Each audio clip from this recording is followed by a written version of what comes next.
Welcome back to Management Development Unlocked. I am overjoyed that you are here. I'm Eric Gerard, and I'm the CEO of Gerard Training Solutions, a management development firm that focuses on helping new managers transform from being high-performing individual contributors to great people managers. I also have an Amazon #1 best-selling book called Lead Like a Pro, the essential guide for new managers. Today, I am delighted to have Melissa Sheehan with me. Melissa is an old colleague from Nutanix, so I'm thrilled to have her here. Melissa, thank you so much for coming. Welcome to the show. Who are you and what do you do?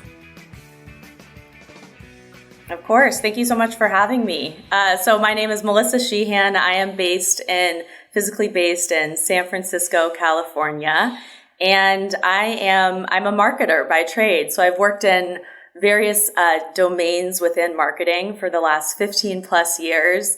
And I'm currently working in the talent marketing and employer brand space for a global technology company where I help to attract and engage employees. And so my background spans various areas of the marketing mix in different domains, ranging from brand to communications, demand generation, and most recently, talent marketing. And so I think, thinking through your audience, that's really the lens for how I approach management and teams and work. So I care a lot about building brands from the inside out and making work meaningful and enjoyable for teams, whether that's managers or individual contributors.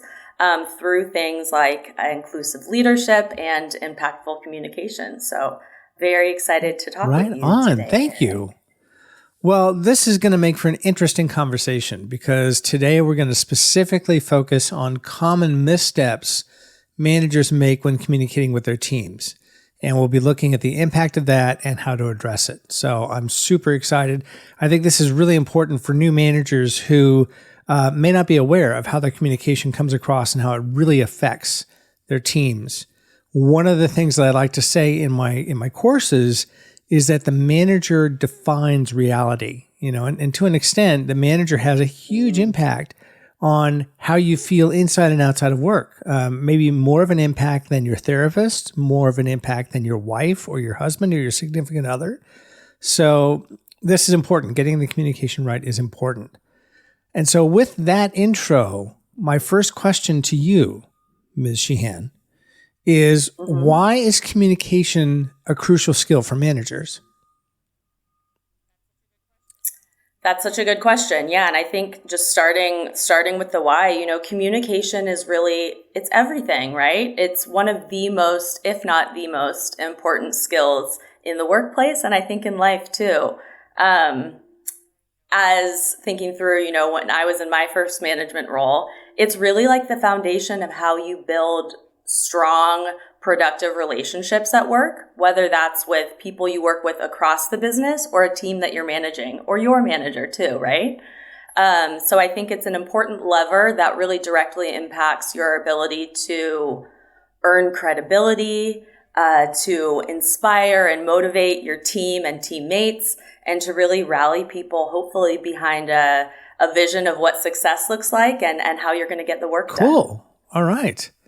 Well, that's a great place setting for where we're going next.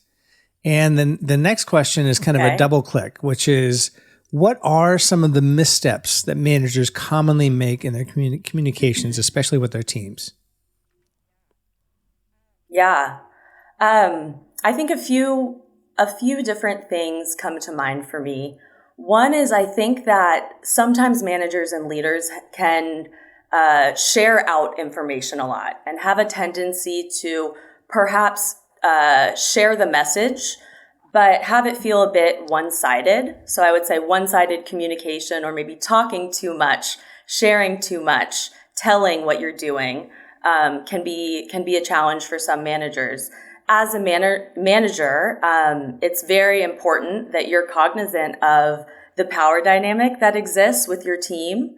And so it may mean that people are not always comfortable voicing concerns or raising ideas or questions. And so I think it's incredibly important for managers to approach communications as a dialogue, and to do what they can to really foster an environment where that dialogue is encouraged. So people feel comfortable bringing their expertise and unique perspective to how they show up at work in sharing ideas, raising challenges that they're facing, or new ideas as well. And so I think in that vein, one, I always think, as a manager, okay, that sounds great. How do I actually do this, right? And so I think one thing I would encourage managers to do that's been helpful for me in my career, being managed and managing others, is really asking questions and using active listening. Those are great tactics to use. And you can use questions to confirm understanding, to spark ideas or brainstorming, and to kind of temperature check the room if you're rolling out a new program or embarking on managing a new team. Ask some questions of the folks to sort of gauge how they're feeling. How do you feel about this change? What haven't we discussed that we need to? What's on your mind? How are you feeling about this? And then I think the flip side of that, in addition to sort of sparking and encouraging dialogue, it's equally important to really listen to what your team tells you. And incorporate that into your strategy for how you work well together. What you're describing is a manager who is also a great coach, somebody who asks questions, yes. who yes. guides the team and doesn't tell the team what to do. I think that's so important, and so it's something that I teach a lot. Is everybody deserves great coaching. Everybody deserves a manager who is a great coach, and it's not Absolutely. rocket science. I mean, I teach a model that takes about 10 minutes to learn called the GROW model. Michael Bungay-Stanier has a fantastic book called The Coaching Habit, which I recommend in every class I teach. That book took me, that book took me a couple of days to read. It's a very easy read. And Michael is just a fantastic guy. If you look him up on YouTube, he's amazing. So I think you're encapsulating coaching as a key skill for management to ensure that you don't make missteps.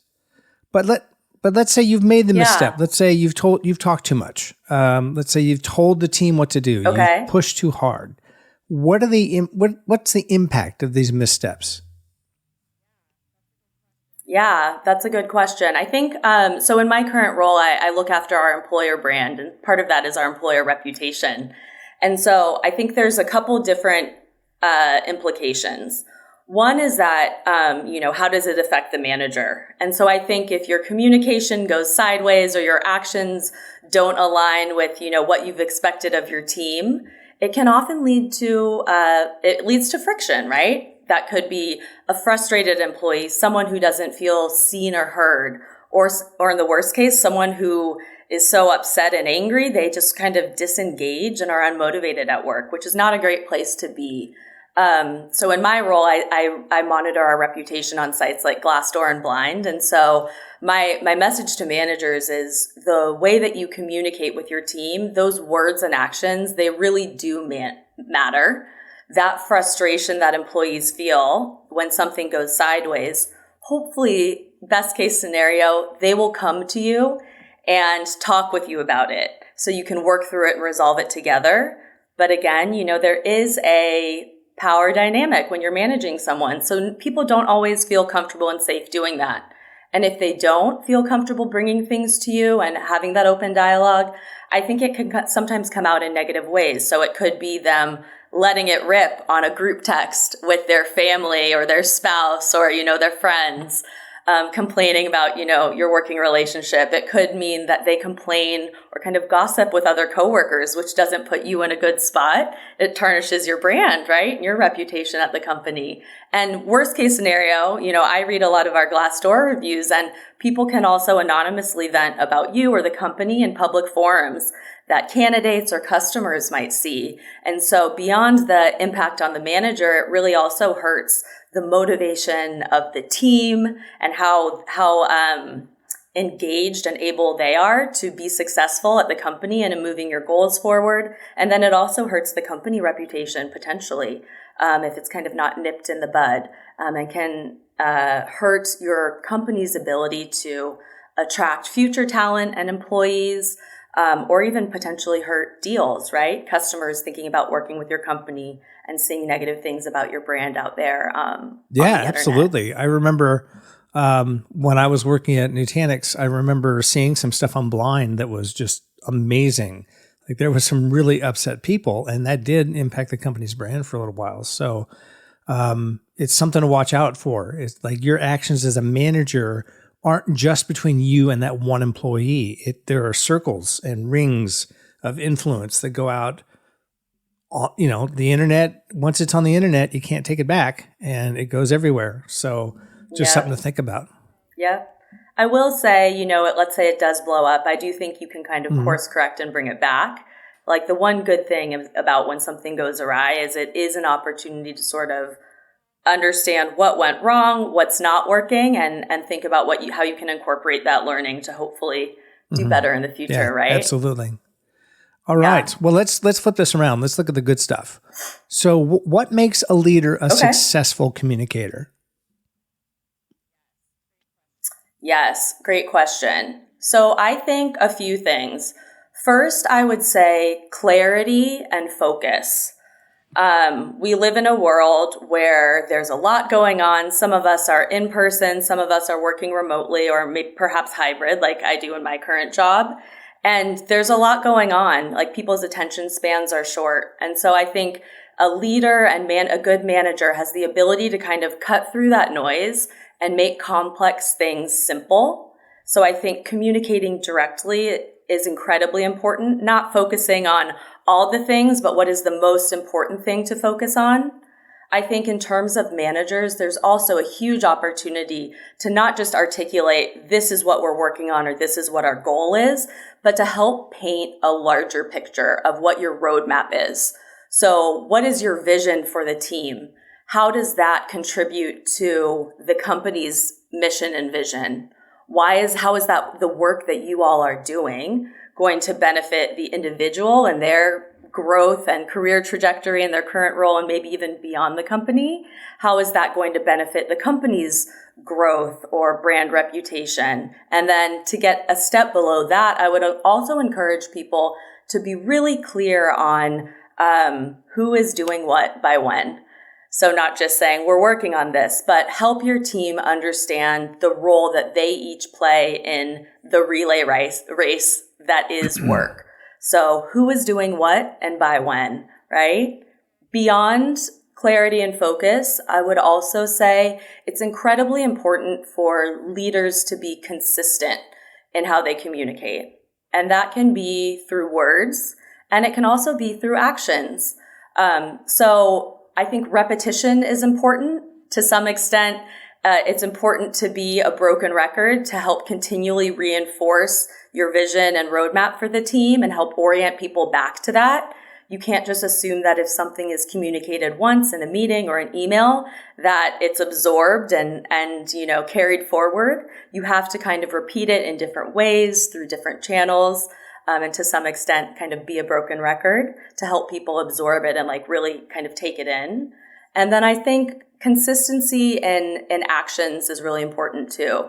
What you say and how you communicate it, the words that you choose as a leader are, yes, very, very important, but also the actions and how you kind of bring those to life in your everyday interactions with people speak volumes too.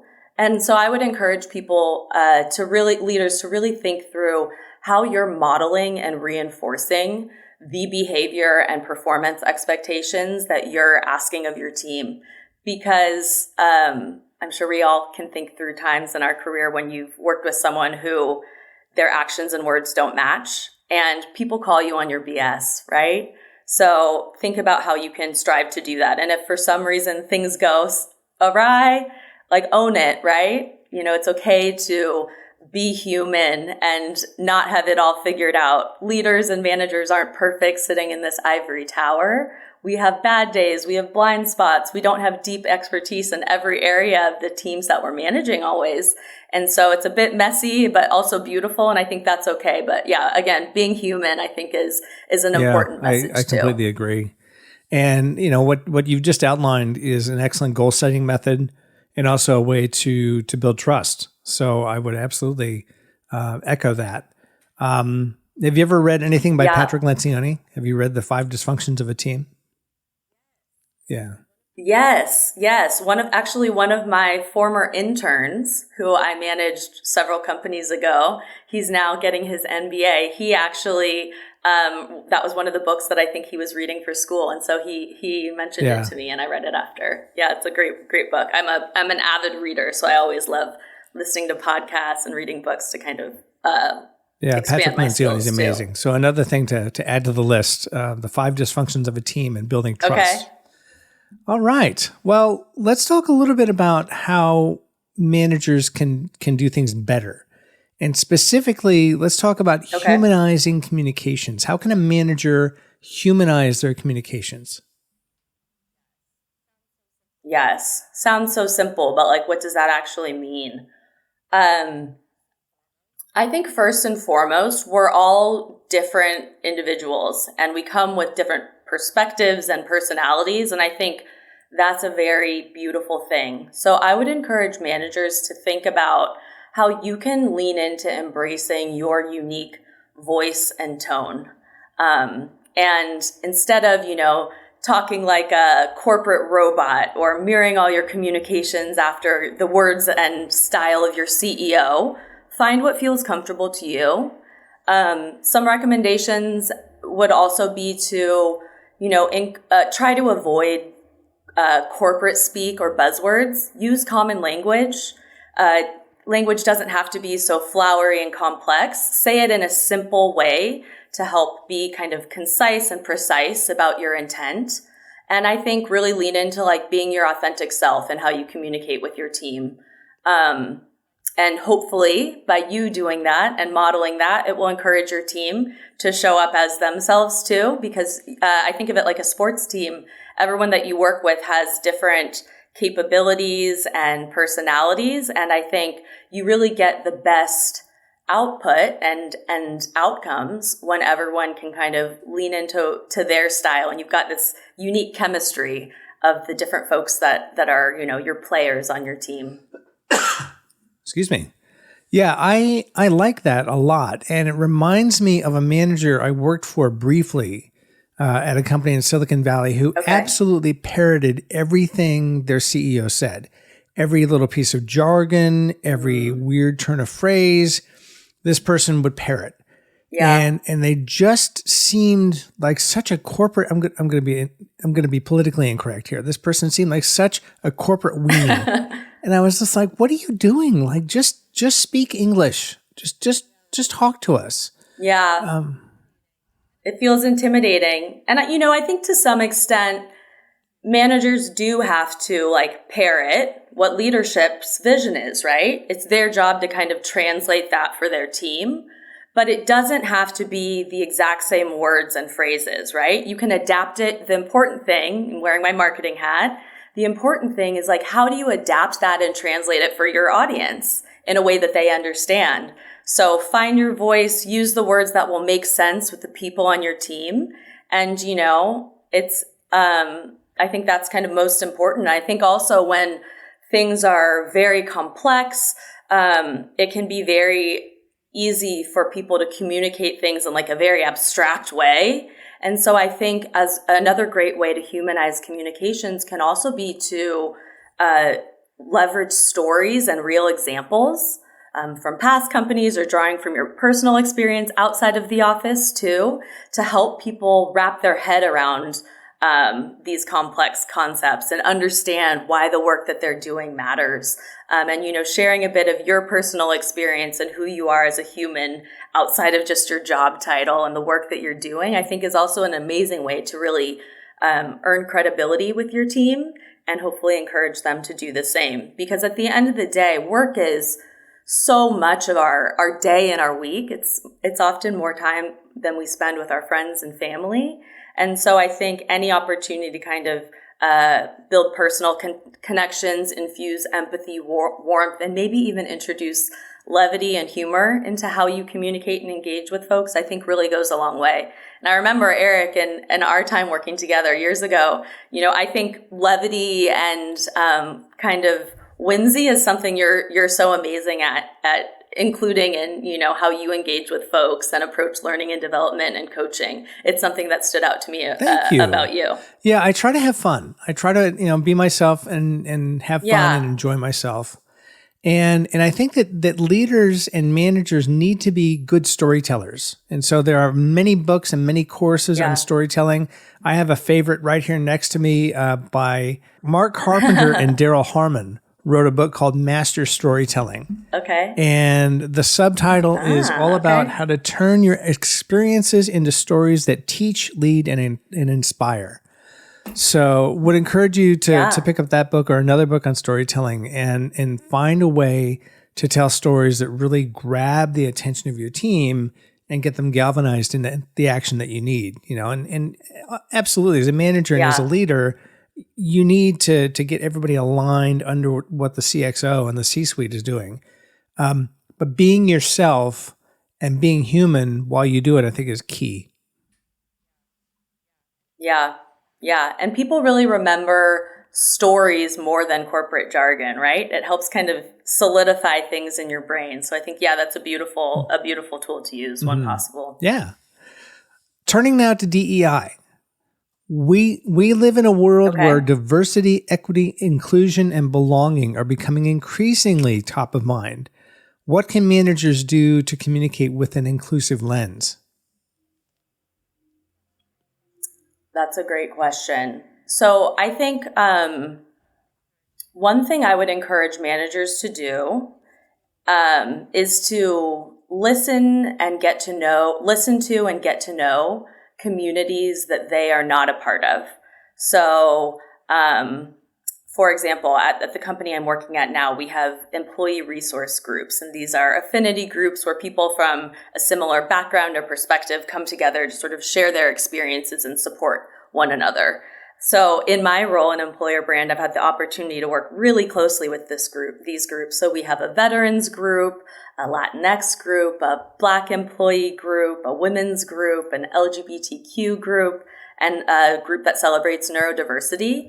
And I'm a member of some of those communities. Like I identify as a woman, but I'm not a veteran. I'm not a Black employee, but by participating in these groups and getting to know employees from some of those different populations, it has opened my eyes in such a way to experiences that I wasn't aware of before. So I think that's an easy way to kind of start thinking beyond your immediate role or the lens that you view the world within. And another, I think, tactic or approach that managers could take is starting also with inclusive language in terms of how you communicate with your team.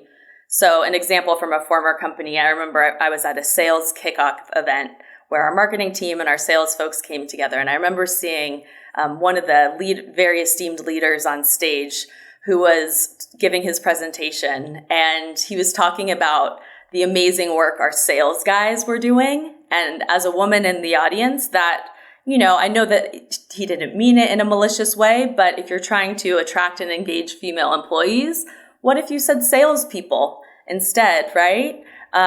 So I think being cognizant of inclusive language that might be ingrained in you and just kind of opening your eyes and educating yourself around that is incredibly important as well. And I would encourage people, like we're talking about all these learning resources, books and things like that. There's a woman, her name is Karen Catlin. We actually had her speak at a company I worked at. She is an author. She wrote this book called Better Allies, and she also has a fabulous email newsletter that she sends out every Friday with it's called 5 Ally Actions, I believe. And so she every week sends out, 5 things that leaders and just individual contributors as well can do to kind of up their game in terms of how they show up at work in an inclusive way for others. So yeah, great resource if anyone's looking to learn more there. I appreciate that. Right on. Well, this has been great. Thank you, Melissa. What a marvelous conversation. How can people find you if they want to learn more? Yeah, people can find me on LinkedIn. That's probably the best place. Melissa C. Sheehan is the snippet that goes after the LinkedIn URL. And do you mind telling us what the C stands for?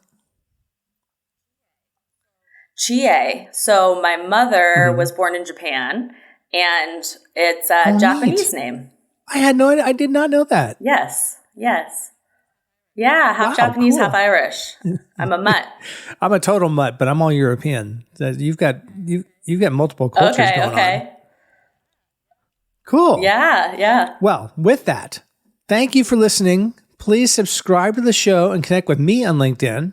Pick up my book, Lead Like a Pro, The Essential Guide for New Managers, which is available on Amazon. And the first 2 chapters are free on my website. Just hit GerardTrainingsolutions.com and you'll get a pop-up. Give me a little info and I'll get that to you right away.